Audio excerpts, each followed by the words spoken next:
คล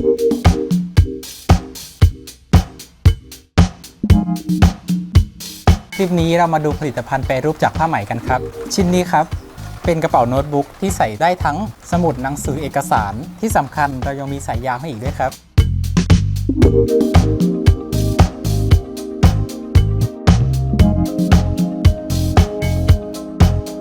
นอกจากนั้นก็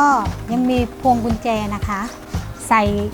กุญแจบ้านกุญแจรถหรือว่าเราไปห้อยที่กระเป๋าเพื่อดูกิ๊บเก๋ก็ได้ค่ะนี่คืออีกหนึ่งผลิตภัณฑ์เป็นผ้าขาวม้าสำหรับผู้ชายหรือท่านผู้หญิงก็สามารถนำไปตัดชุดแปรรูปได้ครับ